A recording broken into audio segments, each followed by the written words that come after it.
Good morning po sa ating lahat. Parang kagabi, nung fina-finalize ko yung aking mensahe sa araw na ito, sabi ko, parang medyo naninibago akong tumayo sa harap ng pulpito. Kasi 5 Sunday akong hindi nagsermon. Parang sabi ko, natatakot na yata akong humarap kasi 5 Sunday na wala akong i-prepare na mensahe. Kaya nung kagabi, nung nag-prepare ako ng sermon ko, parang maninibago ulit ako.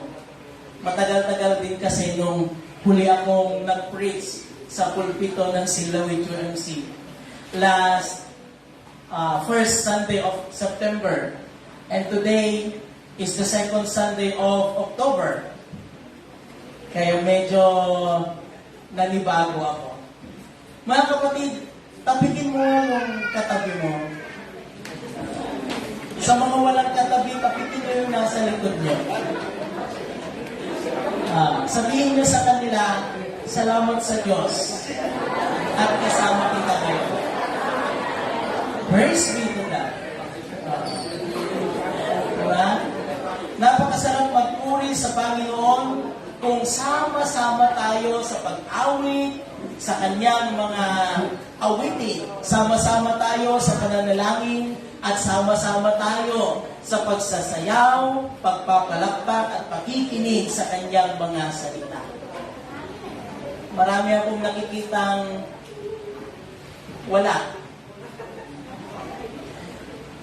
May mga sore eyes siguro.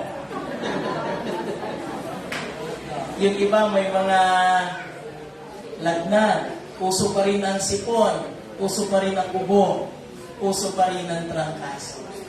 Kaya ipanalangin natin yung mga kasama nating wala, lalo na yung may mga sore eyes, may mga sakit. Sana sa Sunday, makasama na natin sila ulit. Mga kapatid, sa pananampalataya sa umagang ito, ang topiko na gusto kong pakipag-usapan sa inyo ay pinamagatang The Chief Cornerstone. The Chief Cornerstone. In mountainous area sa Mexico, according to my research, and this was a true story, yung mga pioneer na nanirahan sa mountainous and rocky area of Mexico ay galing din pala sa ibang lugar. Nag-migrate lamang sila sa Mexico. Now, sa kanilang pag-migrate, nakarating sila sa Rocky Mountains of Mexico. Pero bago pa man sila makarating doon, tinalaytay dahil may isang aripit nga siguro duwamot nga di pati kalawan na kung na di istorya. Kat saan mga mabalin nga nagtuan, aglalalo, dagitubing, saan da nga mabalin, nga dumalyasan, nga may salaon nga habang. Kaya ang ginawa ng mga tao, ng mga matatanda, kumuha sila ng isang ganito kalaking bato. Ingkabil na dating nga, katisot na grantayan na nga bimbalasyo. Iti nakabalasyo gan, napantanag na iti igid, iti bunbundok, banbantay, kag ijay na nga nagyan. May sabot nga daw, at iti may isa nga lakay, nga napagpad mo ti jay, ngam saanin nga bumalasyo, nagbalay iso na ijay igid, iti aripit. Iti problema na, kada malungkot na angin, may tayab-tayab, dahil ridaw ti balay na. Iso nga tinubra na, nangalay ti dakkel na bato. Dahil nagkarkarantayan, kagiti na pa ni jay igit iti bantay, nagbalay jay, nga naikabir ijay ayan ti aripit, ting na ti aripit, initkat na. Kat ingkabil na, ijay yan ti ridaw na tamnon saan nga may tayab-tayab iti angin. Kitaan nyo dito eh. Dahil apo ko dahil lakay, napannagadal, ijay syudad, itinala ng mga kurso, kat geology, a branch of science that deals with the study of Earth and other astronomic materials. Hindi nakagraduate na ito, nga po ko, nagsupli, ijayan na. And that was at least 3 generations. Nagsupli after 3 generations in the Bible, 3 generations is at least 90 years. So 30 ang isang generation. So 60 ang dalawang generation, 30, so 90 ang 3 generations. After 3 generations, dahil nga po ko, nagsubli dyan na, kung na di istorya, kat, nadanon na pa'y laang, dahil balay, dahil loro na. Ngayon kitaan nyo, nakita na dahil bato nga nakasiray, dahil tinitaw, tibalay ni loro na. Nga dahil ni tinabayag na panawan, only to find out, isang malaking bato para sa iba, pero yun pala ay isang malaking ginto. And that is a true story. You see, inalalaang nagigita tao na nagkarkarantayan, hindi nila nakita yung dahil patog na, dahil bato, para kanyata may salalang na bato, mamabaling na pagkarantayan. But then, nung may nakapag-aral, at nakita yung malaking bato na iyon, na tinitignan ng iba na isang bato lamang, nakita na kat may sagayang ng pure gold. Katiso tinagdapuan, itikinabaknang na. Agasan man. The same is true with the text that we have today. In Matthew chapter 21, verses 33 to 46, kunana ni Kristo Jesus, saan nyo pa'y kadiingan ng ngag? Itinaybasa ti pasat, tinasanto niya surat. Dahil bato na imbalbal lang, nagitagpatpatagdari ti balay, dahil bato nga niridirigyan, nagitagpatpatagdari ti balay, nagbaling nga kang runaan nga bato, nga iso iti bato nga pasuli. Most of the time, we misunderstood who Jesus Christ is. Hindi natin pinapansin si Yesu Kristo. Pero ito pala yung magiging pinaka-importanteng bato sa buhay ng isang tao. The stone which we can found it. Mabaling tayo may isalag iti tayo na bato, itibiyag iti sumagtunggal may sa kadatayan. But then, this stone was rejected by many. Dahito iti kayat na nasa world, kayat ng iba nga, iti mensahe, iti dahito'y nga agsapa. The chief cornerstone. At kararag tayo, madaydayaw mo Diyos, iti dahito'y nga agsapa. Sika, iti pangipanan mi, pangipaayan mi, iti kanitumi, biyag mi, kadagiti presensya mi. Dagiti karkararag ni. Amumiyo apo, awan mabaling mi nga rami, dalawan ka na kami. Isod ka po na kadawatan niyo, Diyos, iti pamendisyon mo. Nga dagiti kumaamin, nga ibaga ito nga adipon mo. Agbaling daw apo, nga kasibibiyag na sasao. Nga awatan, dagito'y nga nanak mo. Nga mabaling, nga pagbiyagan, kung pangisadagan itinamnama. Tapnon, iti panagdalyasat mi iti daytoy nga lubong.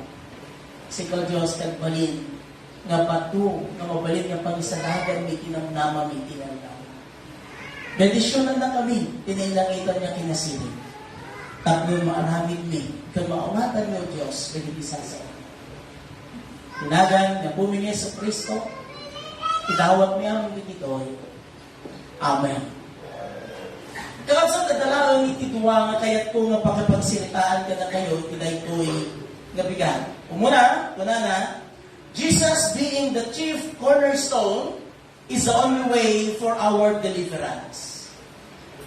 Jesus being the chief cornerstone is the only way for our deliverance. Ni Jesus kano, kas isuna, iti bato nga pasuli, isuna laeng, iti dalan, iti pagkaisalakanan. Diyan ibasa ng pasal tinasantuan nga surat, kakabsat ken Kristo, this is an argument between Jesus Christ and the leaders of the temple, particular to the Jews. nga naibasa, iti pasat tinasan ko nga surat. Iti teksto iti napalapas nga Domingo, this was a question on Jesus' authority. But prior to the text na Sunday, ni Jesu Cristo, na pan iti templo, kat nakita na nagiti tao, naglaklako na sa jay. At iti naglaklako ti baka, aglaklako iti manok, siguro, dapat aglaklako ti kalapati, aglaklako ti kalding, kung naduma pa yung mabalin na ialay iti templo for the remissions of their sin. Iti gabing kakabsat yung Kristo, panawan iti nga masangwanan iti fiesta, iti Paskwa. Kat iti fiesta, iti Paskwa, ado nagiti tattawo nga umay iti templo, tapnon agisagot na iti Diyos. Kadagiti animal nga pangdalusda, kadagiti basbason ka. However, dagito'y natataho nga umay iti templo nga agabuta pa iti adayo nga lugar. Handa nga mabaling nga agitugot nga dagiti animals ka. Kas manarigan ko man, ni Manong Tirong kat tagarong haspay, kat ito'y silawet iti sentrong pagdaydayawan, kat umay kadatawan dito'y nga gisabot ka ni Apo Diyos, iti pakadalusan iti basbason na, saan nga mabaling nga mga halay iti ayaw pino animal, di balay da. Gaputa day jay consider as unclean. Isod ka po na, nga dagito'y tattao hindi nga gapo katigiti lugar da, dagiti imot na nga ang animal, mino ay hayo, tamon iti kastak at ipaay ka ni Apo Diyos, nireject dagito'y, dagiti papangulo a papadi iti templo. Apay, kaya dagito'y nga papadi, gumatang dagito'y nga tattao, kadagiti tagilako da mismo iti templo. You see? But then, this was double jeopardy. Bakit? Dinoble gamin, dagito'y nga tattao, iti presyo, dagiti tagilako da. Nga nung ginatang dati 50, ilako naman, iti sa nagasot. Apo ko doble mo ton, iti ganansyada. You see? Kasto iti pasama ni JD. Isod ka po na nga ni Jesu Cristo, iti nakita na nagito'y katatawo, nagtagtagilako, iti unag iti templo. In bura-bura is na, dagiti tagilako datot ko na. Anya ti karbangan nyo, nga aramidan, daytoy balay ni Ama, akas kuta dagiti magnanakaw. Most of the time, even in today's generation, kas day tayo magkakabsataya, pagbalbalin tayo nga kuta ti magnanakaw, iti templo iti Diyos. Apay, wala to, rin na dyan ka unag iti templo may kat, tagtagilako ka, o rin na dyan ka unag iti templo kat, at iti dakos nga rignam, kada dyan ka abay mo, o rin na dyan ka unag iti templo kat, at ipanunong mo sa anong nga nakasentro ko ni Apo Diyos. No di nakasentro kadagiti kaburburan, o no kadagiti kasapulan. So, ganun kasi mag-isip ang mga magnanakaw. Ganun kasi mag-isip ang mga hindi nakafocus sa atensyon ng ating Panginoon. Kaya sabi ko, most of the time, even when we are inside the temple of God, we are likened to those people on those generations. Ginagawa nilang kuta ng mga magnanakaw ang templo, kaya nagalit ang Panginoon. Then here comes the Pharisee to the rescue. Kuna dagito'y Phariseo, aniya iti karbunang ng mga ramid kadagito. In which authority you are doing this? Isod ka puna nga nag-istorya ni Apo Jesus iti duwa nga parable. Yung parable na Sunday, the parable of two brothers, and the parable today, the parable of the vineyard. Kakabsat anya kaditi kayat na nga sa one day iti parable tayo iti daytoy nga daw. At dahil iti innom nga elements iti daytoy nga parable. The first element, the owner of the vineyard, which is God. Itating kupay iti ubasan ni Apo Diyos. The second element of the parable, the vineyard itself, which is the Israelites people. Iti ubasan niya mismo, nga mangirepresentar kadagiti Israelita, dagiti tattao nga pinili ni Diyos. Ang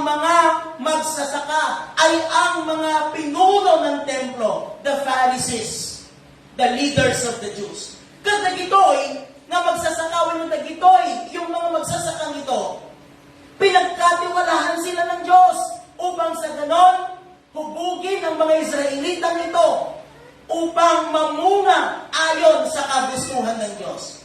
Ngunit anong nangyari? Ang mga pinuno ng templong ito, ang mga pinuno ng mga Israelita, hindi nila hinubog ang mga Israelita ayon sa kagustuhan ng Diyos, kundi gumawa sila ng sarili nilang kagustuhan. Kaya nga, yung ibinasang Old Testament kanina, dagito'y katulad ngayon ni Apo Diyos, ni Moises. However, dagito'y nga leader, dagiti Israelita, inikanda, iti sabali nga kay papanan, dagito'y nalundag. Kandi pa nakamuda, no aramidam, dagito'y nalundag kung nada, may salakan ka. That is why Jesus Christ uses this parable. Idin nga tiyempo iti panagapit kunana ni Kristo nang ibaon itakin kukwa iti ubasan kada iti babaunan nga man niya tinaramid dagitoy nga makitaltalon pinapatay na dagiti imunangan ni ibaon. In the Old Testament, God sent prophets, God sent kings. Nga man niya inaramid dagiti Israelita pinatay na dagitoy nga propeta kat saan da nga namati kadakwana. Nang ibaon man nun niya po Diyos, itatadupay ng propeta parang nutungkod na. Ngam kaskas di na pinapatay dagitoy nga tattao dagiti inbaon ni Diyos nga propeta. And last, inbaon ni Apo Diyos iti anak na ni Jesus Christ. Nga man niya tiko na dagiti makitaltalon, papatayan tayo daytoy. Tapnon da tayon itagtawid, ititawid na. Iti gamin nga panawan, numatay itagtawid, itakin kukwal day jitaga, dagiti agtaltalon. Isod ka po na nga dinakita da, iti umumay ti anak, takin kukwal ti ubasan. Dato yun, ti agmana. Dato yun, itagtawid, kadagiti taltalon, nga taltalonan tayo. Kung na day jay ating kukwal ti ubasan, day ti man anak ko ti baong kubarang kamainda. Siyempre, extension of himself yun Kasla kuma ni Faith, dumakal baste. Awan iti bagas mi, ibaong ko yan dananay ko Lord. Ika bumulot ti bagas, dumawat bagas ko na, kapinabaynan da, syempre siya pinabaynan da. Extension siya ng aking sarili Kaya sabi ng may-ari ng ubasan, itong anak ko, ang uutusan ko. Kasi alam ko, mahihiya sa kanila, mahihiya sila sa kanya. Alam ko, igagalang nila siya. Pero anong nangyari? Anong kaisipan ng mga wicked na magsasakang ito? Eto na, yung anak ng may-ari ng ubasan. Eto na yung magmamana ng mga bukidin na binubukid natin. Halin kayo, patayin natin siya upang mapasa atin na ang mga lupa. Tignan nyo kung anong klaseng kaisipan meron ng mga taong yon. God chooses them. Pinili sila ng Diyos. Pero imbis na turuan ng mga Israel upang maniwalag manampalataya sa Diyos, iba ang kanilang itinuro. Ngayon, nagpadala ng Diyos ng ibang magtuturo, mga propeta, pinatay nila. At the end, ipinadala ng Diyos ang kanyang kaisa-isang anak upang ituro sila sa katwiran at ilagay sa tamang landasin ng buhay. But then at the end of the day, kahit yung anak ng Diyos, pinatay nila. Bakit? Meron silang masamang intensyon. Ayaw nilang makinig, ayaw nilang magbago. Kasi meron silang sariling kaalaman. Nakakahon kami, dagiti pang panunod na, nung aramidon nyo dagitoy, kung na dagitoy, yung mga leader katakpada, may salakan kayo, hindi pala yun. Hindi pala tayo maliligtas sa pamamagitan lamang ng pagsunod sa mga 10 utos. Igalang mo yung amatina, huwag kang papatay, huwag kang sasamba sa Diyos-Diyosan, pumunta ka sa church every Sunday, huwag kang magnakaw, ano pa? Igalang mo, mahalin mo yung kapwa, ano pa? Mali pala yun, yung pagsunod lamang doon. Kasi kung si kahit ang walang reliyon, kahit ang walang pananampalataya, pwede hindi siya pumatay. Pwede niyang igalang ang kanyang ama't ina. Pwede siyang magbigay sa kanyang kapwa. Pero anong pagkakaiba natin doon? Tayo na may pananampalataya, hindi lamang basta tayo sumusunod, mayroong kalakip na pag-ibig. Ito ang gustong sabihin ni Kristo. Kunala kadagiti Israelita, da kayo nga din sumpat. Alam nyo dagiti 10 commandments. But then, walang kalakip na pag-ibig ang kanilang ginagawa. Kaya, sabi ni Kristo, hindi yan ang way ng kaligtasan. Jesus was sent to die on the cross, and He became the cornerstone, the chief cornerstone, the only way of our deliverance. Mga kapatid, marami sa atin ang namumuhay katulad ng mga magsasaka sa talingaga. Bakit? In many ways, we also rejected Jesus Christ in our life many times. Tuloy nating ipinapako si Kristo sa krus na yan hanggat patuloy nating nire-reject ang Panginoon. Hanggat patuloy tayong gumagawa ng mga bagay na hindi naaayon sa kagustuhan ng Diyos, araw-araw ipinapako natin ang Diyos sa krus na yan. In many ways, we are likened to the Israelites. In many ways, we are likened to the Pharisees. Jesus is knocking at the door of our hearts today. Ngunit, mistulang wala tayong naririnig dahil mas gusto nating pakinggan ang ibang tumatawag sa atin. Ano yung mga tumatawag sa atin? Most of the time, kahit tayong mga mananampalataya, even as Christians, are also rejecting Jesus in many ways. At some point, in some ways, ang kawalan natin ng bunga bilang mga mananampalataya ay isang malaking rejeksyon sa Diyos. Bakit? Nasabi ko ito.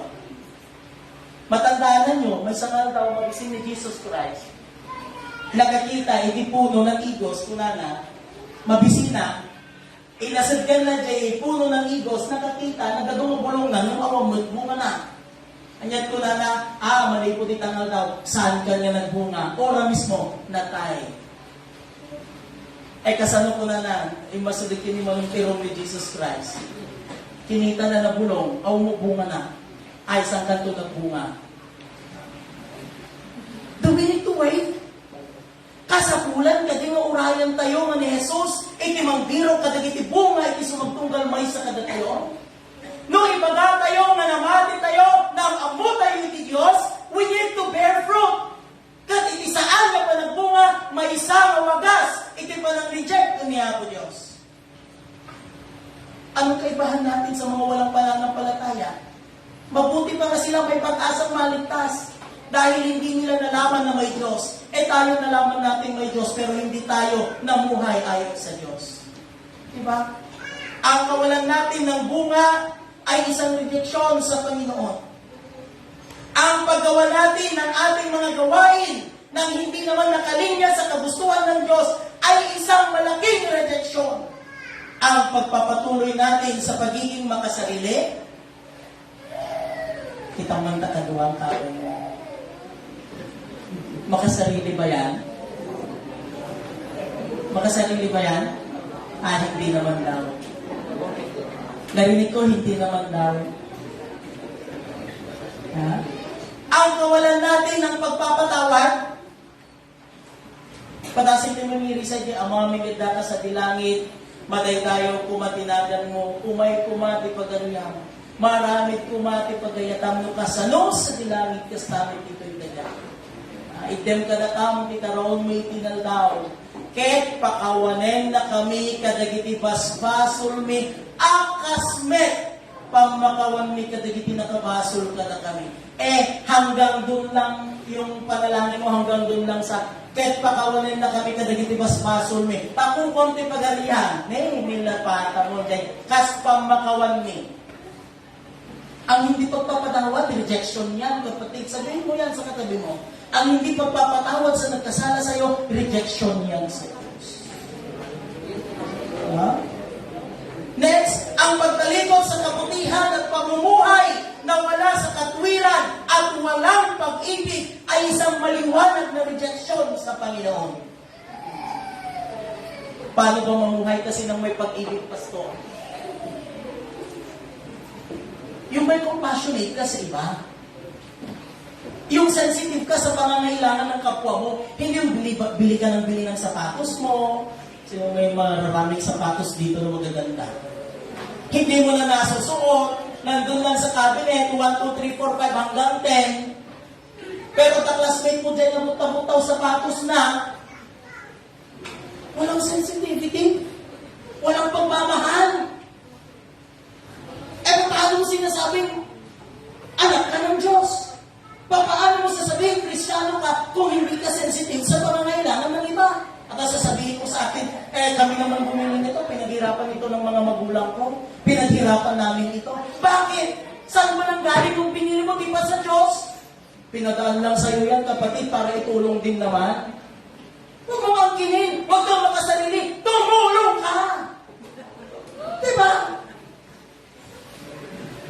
Minsan nakakalimutan natin tumulong.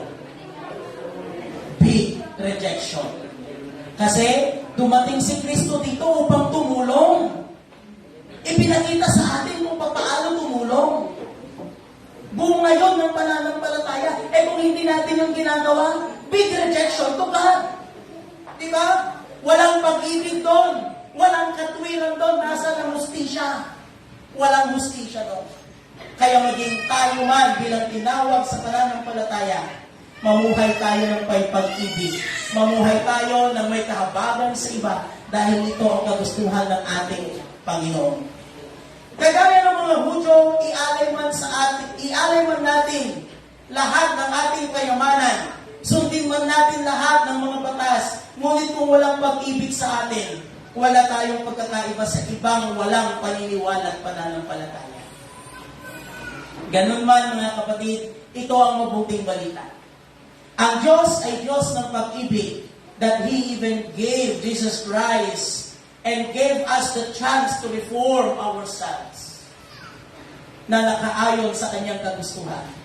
Jesus Christ died on that cross on our behalf, and His resurrection is the cornerstone of our Christian faith, the faith that saves. Uray kasano kinatangkan ulo tayo, uray kasano kinamalagbason tayo, dahil iti good news. Niya po Diyos saan nga mauma, nga wangtad kada tayo iti tsansang at balbaliw inaldaw. Niya po Diyos saan nga pulos nga tumalikod kada tayo. Niya po Diyos kanayon na tayo nga ayabahan nga at sublikan kwa na to reform ourselves upang sa ganon makapamunga tayo. To reform ourselves upang sa ganon isandig natin yung ating buhay at pananampalataya kay Jesus. Ito ang magtutulak sa atin sa kaligtasan. Secondly pa yun, dapat nga yung thirdly na. Baybayan nyo, tatatana lang mo mananggang sermon na yan. Secondly ko na, the text express us an amplified message of reformation. Amplified message of reformation. Jesus tells the parable in response to questioning His authority. Kung nagtatay, imbaga ni Yesu Cristo the parable to answer the question of the Pharisees. To which authority, saan nanggaling ang authority mo? Kung dito yung pariseyo ko ni Cristo. Isong ko na ni Cristo, imbaga na dito yung parable. Bakit? Ano bang merong authority ang mga pariseyong ito?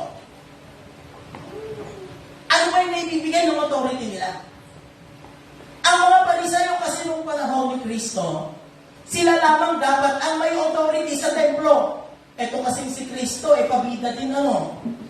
For example, ako ang may authority sa church, tapos may dumating na ibang tao, magtuturo-turo sa dyan, nagsermon sa pulpito, wala akong alam-alam, taog-taog na, dagiti-dumdad ng mga tugtugawan. Sino ngayon na makaunay? Siyempre, ganito din yung naramdaman ng mga pariseyo na to. Kaya nila tinanong, anong authority mong gawin yan? Kami ang authority dito. Ganun pa man alam kasi ni Kristo. na itong mga authority sa templo nito, itong mga Pariseo, itong mga Hudyo, itong leaders ng mga Israel, yung authority nila, ginagamit nila sa hindi tama. Ha? They are wicked. They are drunkard of the authority. The temple and the vineyard has been ruled by drunkard of the authorities. Ruled by wicked na walang inisip kundi ang kanilang sariling kagustuhan at kabusugan. Would you imagine? At talagaro doon dahil hayop nga dala-dala nagiging mapan di templo, ipabasura na pa ilang hanggang mabaling na kita kasapulan yung gumatang kada kami. Wicked. Drunkard of authority. Ginagamit nila yung mga tao upang kumita. Ginagamit nila yung mga tao upang mabusog ang kanilang mga pulsa, upang lumaki ang kanilang mga tiyan. Diba? Kaya sabi ni Kristo, aalisin sa inyo ang pamamahala at ibibigay sa iba. Ibinigay sa mga hentil. Bakit kasi? Nilalapastangan ng mga leader na ito ang kanilang otoridad.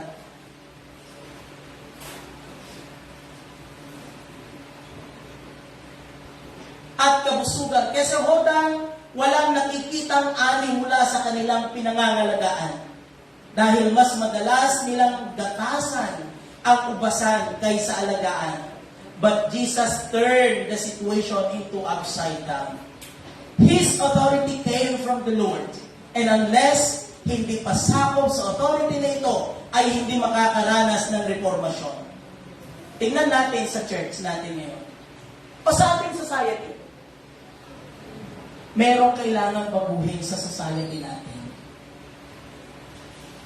There are things to be transformed and to be reformed. Ngunit kadalasan tayo ay nagbubulag-bulagan at hindi tayo naninindigan bilang isang Kristiyano. Hindi natin ginagamit yung ating authority na pinagkaloob sa atin ng Panginoon upang manindigan sa katotohanan ng katwiran. Pero ang teksto, it is to express an amplified message of reformation.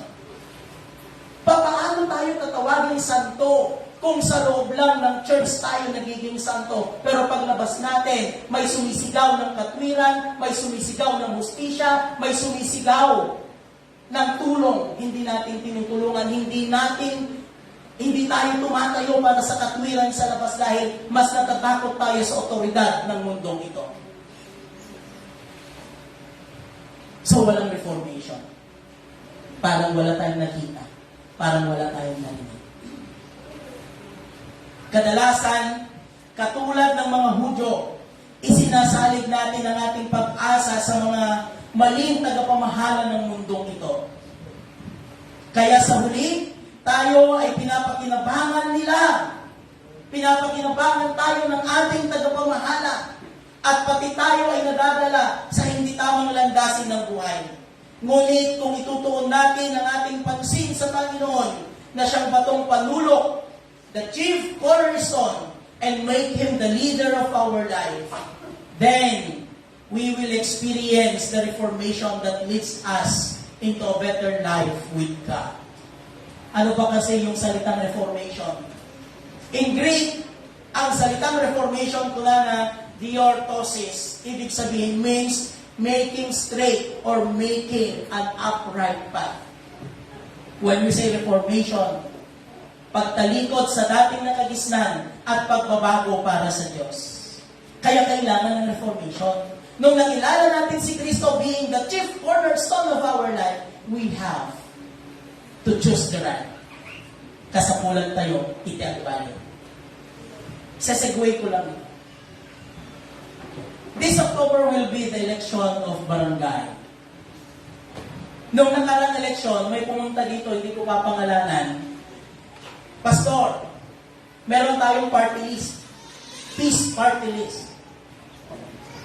Tumataray iti may sa obispo, iti United Methodist, iti kunana, kaya't ko kumakay kampanyang di pulpito na ito yung peace party list.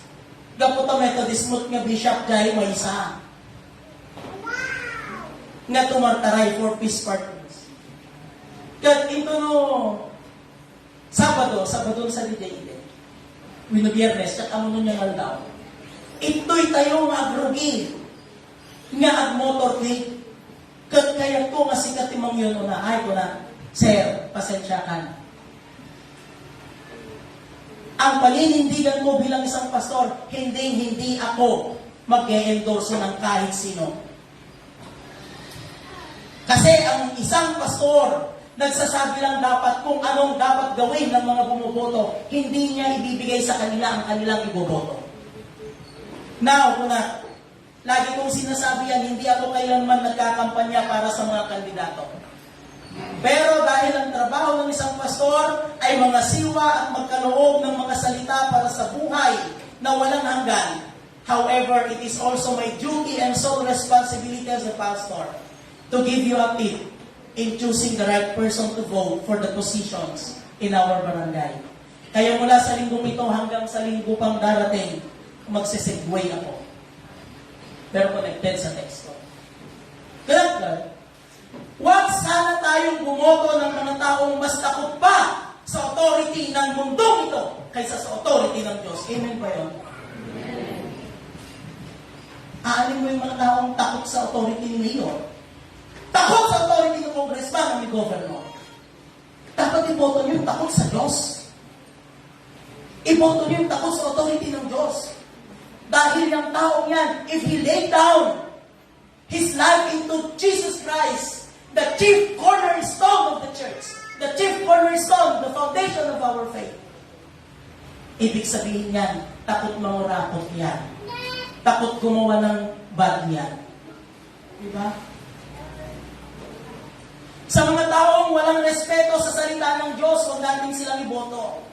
Sa mga taong mas inuunang pakinggan ang namumuno sa mundong ito kaysa sa boses at salita ng Diyos. Dahil ang mga taong iyon, mga taong gagatas lamang sa ating kalaunan, mga taong sunod-sunuran sa pamunuan, pilihin natin yung mga taong may respeto at takot sa salita ng Diyos at sa pamunuan ng Panginoon, hindi sa pamunuan ng mundo. Dahil ang takot at respeto nila sa Diyos ang mag-uudyok sa kanilang manilbihan ng tama sa atin.